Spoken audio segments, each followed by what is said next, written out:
ጽምዶ ካሁኑ መዘዝ ያመጣ ይገኛል። ከቅርብ ጊዜ ወዲህ ከኢትዮጵያ ባለስልጣናት አንደበት የማትጠፋ ቃል ሆናለች። በዚህ አንድ ወር ውስጥ ብቻ ብርጋዴር ጀነራል ተሾመ ገመቹ፣ ፊልድ ማርሻል ብርሃኑ ጁላ፣ የጠቅላይ ሚኒስትር አብይ አህመድ ጽህፈት ቤት እንዲሁም የኦሮሚያ ክልል ኮሙኒኬሽን ቢሮ ኃላፊ አቶ ኃይሉ አዱኛ ጽምዶን በተመለከተ በተደጋጋሚ አስተያየታቸውን ሰጥተዋል። ዛሬ ደግሞ ጠቅላይ ሚኒስትር አብይ አህመድ ለመጀመሪያ ጊዜ ጽምዶን በተመለከተ ዝምታቸውን ሰብሯል። እንኳን ወያኔ ሻቢያና ሱዳን ቀርቶ ሌላም ቢጨመር ቅንጣት ታህል ስጋት አይኖርም ብለዋል። ይህ በዛሬው ዕለት ዶክተር አብይ አህመድ ለተሰናባቹ ፓርላማ ጽምዶን በተመለከተ የሰጡት ጠንከር ያሉ አስተያየት ነው። ጠቅላው ጽምዶን በተመለከተ ዝምታቸውን በሰበሩበት በዚህ ንግግር ስለ ጽምዶ የሰጡት አስተያየት የጦር ኃይሎች ኢታማዦር ሹሙ ፊልድ ማርሻል ብርሃኑ ጁላ ከአንድ ወር በፊት ከሰጡት አስተያየት ጋር ፍጹም የሚመሳሰል ነው። ፊልድ ማርሻሉ በወቅቱ ጽምዶ ከ1960ዎቹ አንስቶ የጀመረ መሆኑን በመግለጽ ጸረ ኢትዮጵያ ጥምረት እንደሆነ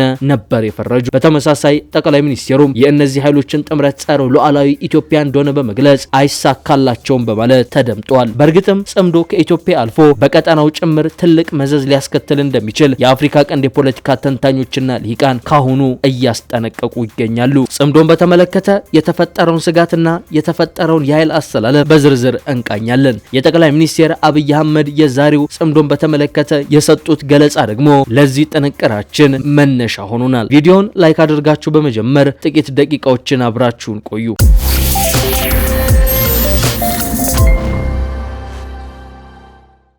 ጽምዶ ካሁኑ መዘዝ ያመጣች ነው። ፊልድ ማርሻሉ ከሳምንታት በፊት ያሉትን ጠቅላይ ሚኒስትር አብይ አህመድ በዛሬው ዕለት ያውም በፓርላማው ደግመውታል። ጉዳዩን ከደርግ ጋር በማያያዝ በሻቢያና በህወሓት መካከል የተጀመረው ጽምዶ ራሱን እያሳደገና እያፈረጠመ በርካታ የኢትዮጵያ አማጺ ኃይሎችን ወደ ስብስቡ እየቀላቀለ ነው። የኦሮሞ ነጻነት ሰራዊት ኦነግ ሸኔ፣ የፋኖ ኃይሎች፣ የአፋር ታጣቂ ቡድን አጉጉሙ፣ የሶማሌ ክልል ታጣቂ ኃይል ኦብነግን ጨምሮ ሌሎች የጋምቤላና የቤኒሻንጉል ኃይሎች ጽምዶ በሚል ስያሜ ተሰባስበዋል። ዓላማቸው የኢትዮጵያን መንግስት መገርሰስና መቀየር የሚል ነው። ነገር ግን ጠቅላይ ሚኒስትር አብይ አህመድ ዓላማቸው መንግስት ከማስወገድ ባለፈ የኢትዮጵያን ሉዓላዊነት በመጣስ የኢትዮጵያን ክፉ መመኘት ነው በማለት ይሟገታሉ። በዛሬው ዕለት በፓርላማ ንግግር ያደረጉት ጠቅላው የደርግ ዘመንን ጥምረት በማስታወስ ሱዳን፣ ህወሓትና ኤርትራ በጋራ እየሰሩ መሆናቸውን ገልጸው ስማቸው ያልተጠቀሱ ሌሎች የውጭ ተዋናዮች እየተሳተፉበት ነው ይላሉ። ጠቅላይ ሚኒስትር አብይ አህመድ ስማቸውን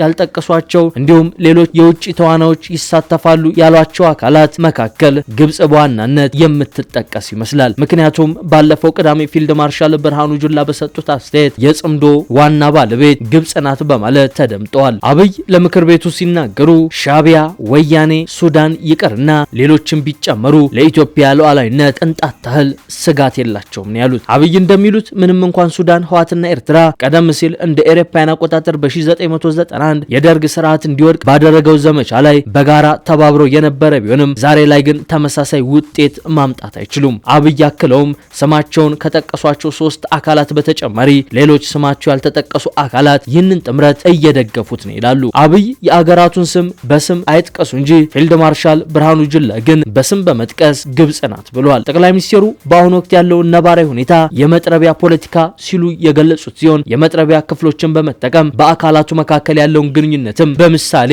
ለፓርላማ አባላቱ ሲያስረዱ ታይተዋል። እንደ አብይ ገለጻ የመጥረቢያ ብረት ህወሓትን የሚወክል ሲሆን የራሱ ዓላማ የሌለውና የሌሎችን ፍላጎት ብቻ የሚያስፈጽም ነው ይሉታል። ሻቢያ ሲሉ የጠሯትን ኤርትራን ደግሞ ብረቱ ስራውን እንዲያከናውን ከሚያስችለው ከመጥረቢያ የእንጨት እጀታ ጋር በማመሳሰል ለተሰናባቾቹ የፓርላማ አባላት ገለጻ ሰጥቷል።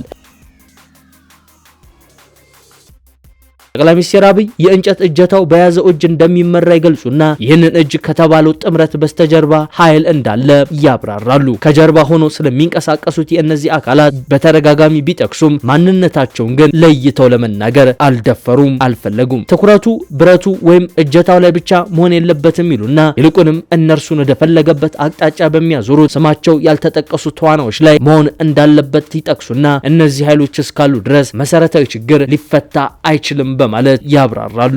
በእንዲህ መልኩ ጠቅላይ ሚኒስትር አብይ አህመድ ለተሰናባቹ ፓርላማ በዛሬው ዕለት ስለ ጽምዶ ዓላማ ሲያብራሩ ነው እየዋሉት። እስከ ቅርብ ጊዜ ድረስ በአፍሪካ ቀንድ ባሉ የፖለቲካና የጸጥታ ተዋናዮች መካከል ብቻ ተወስኖ የነበረው ቃል በአሁኑ ወቅት በአዲስ አበባ፣ በአስመራ አዲሃሎ፣ በመቀሌ መካከል ዋነኛ የተቃራኒ ትርክት ጉዳይ እየሆነ መጥቷል። አሁን ላይ ፍጹም የተለያዩ ትርጓሜዎችን የያዘው ጽምዶ የተሰኘው የትግርኛ ቃል የፖለቲካ ትኩረትን እያገኘ የመጣ ሲሆን የኢትዮጵያ ባለስልጣናት ቃሉን የአገርን ሉዓላዊነት አደጋ ላይ የሚጥል አዲስ የጂኦፖለቲካዊ ጥምረት አድርገው ሲያቀርቡት፣ የኤርትራ ባለስልጣናትና የትግራይ ተዋናዮች በበኩላቸው የሰላምና የእርቅ ተነሳሽነት መሰረት ነው በሚል ሲያሞካሹት የሚደመጥ ጉዳይ ነው። ባለፈው አንድ ዓመት ውስጥ የዚህ ቃል እድገትና ሽግግር ከጦርነት በኋላ በሰሜን ኢትዮጵያና በሰፊው የአፍሪካ ቀንድ ቀጠና እየተቀየረ ያለውን መጠነ ሰፊ ውጥረት የሚያንጸባርቅ ነው ይላሉ ተንታኞች።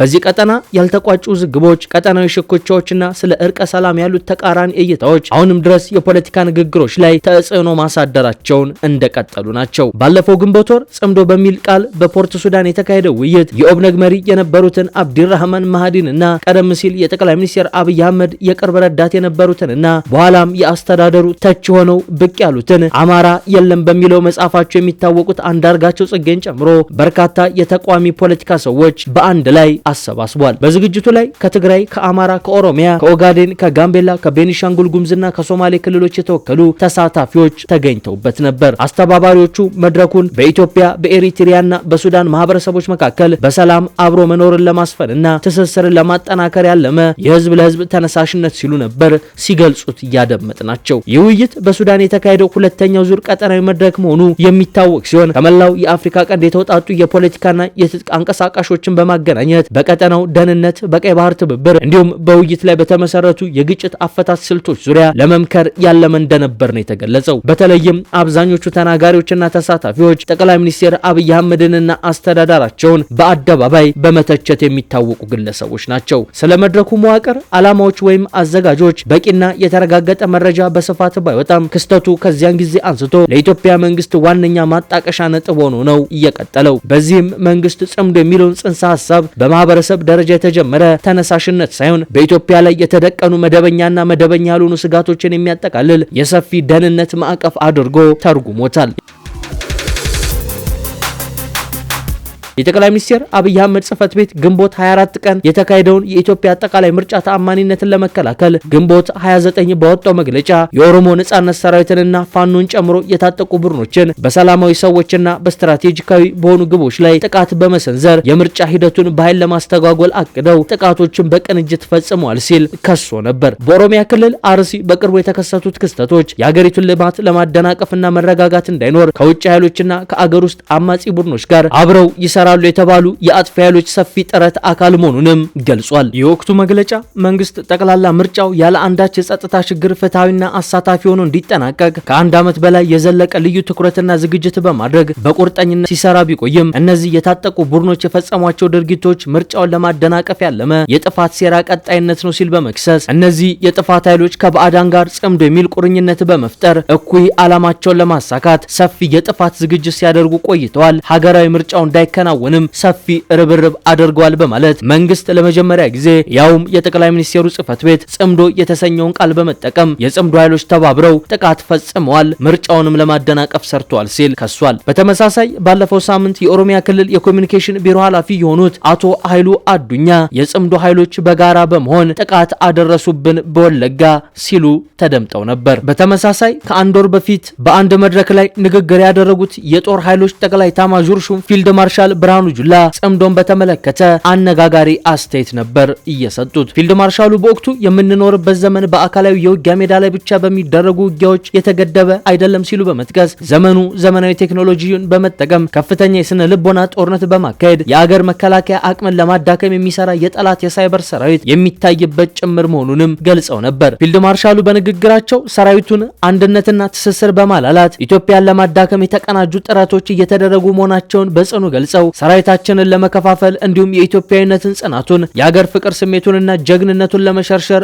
ርብርብ እየተደረገ ነው በማለት ተደምጠው ነበር። አክለውም ይህንን አውድ መሰረት በማድረግ ጽምዶ የሚለውን ቃል የጠቀሱ ሲሆን ጽንሰ ሐሳቡን ሲያብራሩም የጠላት ኃይሎች የተቀናጀ ውህደት እንደሆነ ነው የገለጹት። እንደ ኢታማጆር ሹሙ ማብራሪያ ይህ ጽንሰ ሐሳብ በ1960ዎቹ ከነበረው የኢትዮጵያ ተማሪዎች ንቅናቄ ጀምሮ የሀገሪቱ ታሪካዊ ጠላቶች በመሰረቱት ጥምረት የተጀመረ ነው። ከካይሮ፣ ከካርቱም፣ ከሞቃዲሾና ከአስመራ ጋር ቁርኝት ያላቸው ተዋናዮች በሀገር ውስጥ ግጭት አማካኝነት ኢትዮጵያን ለማዳከም የባህር በር ለማሳጣትና ቀጠናዊ ተጽዕኖን ለመቀነስ ጥረት ማድረጋቸውን ነው በወቅቱ ፊልድ ማርሻሉ የገለጹት። ኢትዮጵያ የአባይኗ እንዳትጠቀም ለማድረግ የተደረጉ ጥረቶች ሳይሳኩ የቀሩ ቢሆንም ሀገሪቱን የባህር በር ለማሳጣት የተካሄደው ዘመቻ ግን ተሳክቷል በማለት ነበር የተደመጡት። አክለውም የኢትዮጵያ እንቅፋቶች ሊከሰቱ የቻሉት በውጭ ተዋናዮች ብቻ ሳይሆን በሀገር ውስጥ ተባባሪዎች ጭምር መሆኑን ነበር በወቅቱ የጠቀሱት። በእንዲህ መልኩ የኢትዮጵያ ከፍተኛ ባለስልጣናት ጽምዶ የሚለውን ቃል በግልጽ በመጠቀም ጭምር ለኢትዮጵያ መንግስት እንደዚሁም ለኢትዮጵያ ትልቅ ስጋትን የደቀነ ክስተት እንደሆነ በተደጋጋሚ ሲያብራሩ ነው እያደመጥናቸው። በዛሬው ዕለት ታዲያ በፓርላማ ቀርበው ንግግር ያደረጉት ጠቅላይ ሚኒስትር ዶክተር አብይ አህመድ ስለዚህ ጽምዶ በዝርዝር ሀሳባቸውን በማብራራት የሻዕቢያ የህወሓት እንደዚሁም ከጀርባ ያሉ የውጭ ተዋናዮች እጅ ምን እንደሚመስል ዓላማቸውና ተግባራቸው እንዲሁም ሚናቸው ምን እንደሚመስል መጥረቢያንና እንጨትን በምሳሌነት በማቅረብ ለተሰናባቹ ፓርላማ ሲያብራሩ ውለዋል።